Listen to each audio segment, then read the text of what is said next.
Y por cierto, el presidente arremetió contra YouTube luego de que la plataforma decidiera bajar el video de la conferencia matutina del jueves 22 de febrero, en el cual exhibió el celular de Natalie Crickcroft, la reportera del New York Times. El mandatario calificó el hecho como prepotente y autoritario por parte de YouTube e hizo una analogía con la Estatua de la Libertad al señalar que ha perdido su simbolismo. Más tarde el gobierno publicó un nuevo video de la conferencia, sin embargo omitió el fragmento en el que se hicieron públicos los datos de la periodista estadounidense.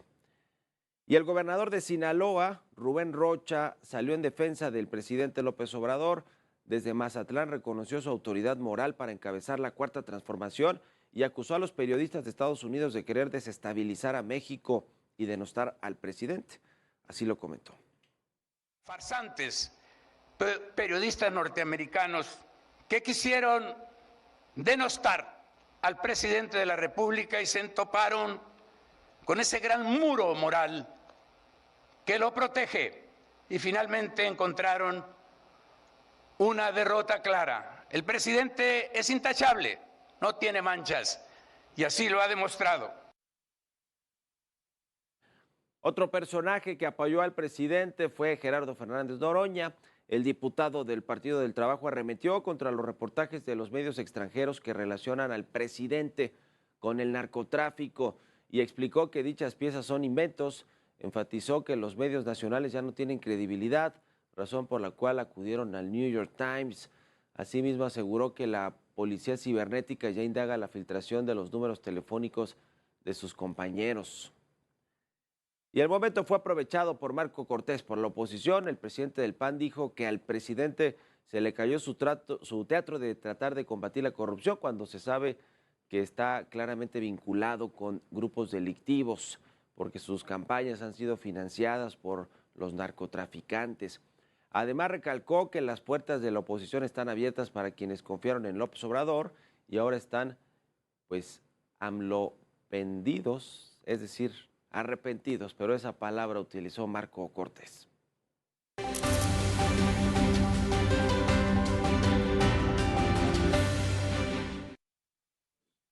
Bueno, pues vaya semana para la política mexicana,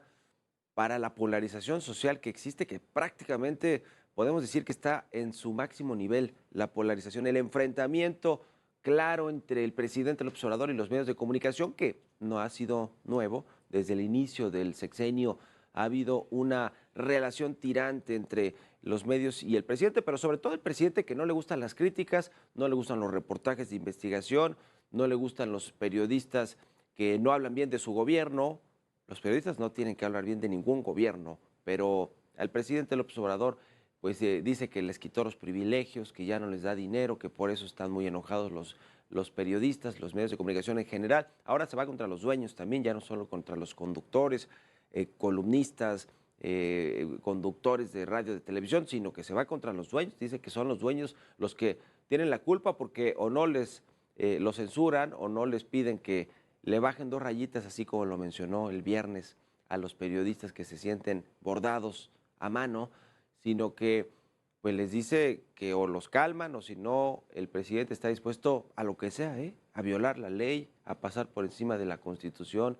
por encima de quien sea y como sea, porque para él lo más importante es su investidura presidencial y la supuesta autoridad moral con la que actúa, aunque pues ha habido muchas de estas revelaciones periodísticas, no necesariamente esta última de New York Times, que sí estaba descafeinada, que le faltaba fuerza para vincular al presidente López Obrador con el narcotráfico en la elección del 2018, pero que hablar de autoridad moral, yo no sé a qué se refería el gobernador de Sinaloa, porque sus hijos, los hijos del presidente han estado envueltos en escándalos que sí hay pruebas, porque el presidente siempre dice que presenten pruebas. Se han presentado hasta denuncias en la Fiscalía General de la República,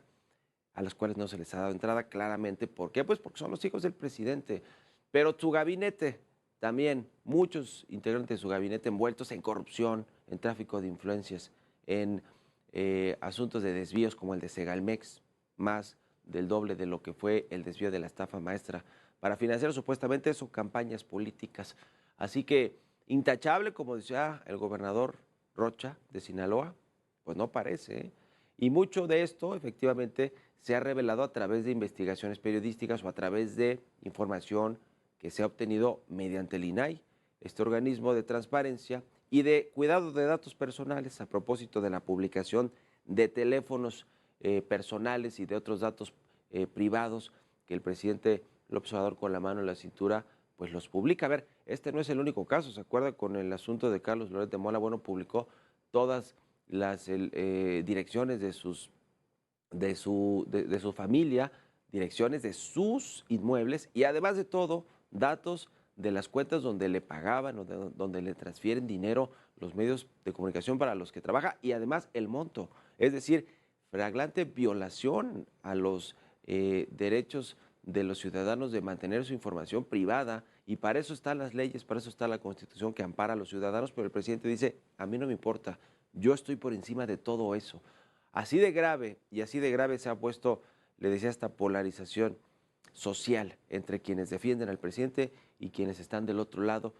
pero digamos que verbal o discursivamente está bien que haya diferencias de opinión, de ideologías, pero ya estamos entrando a una fase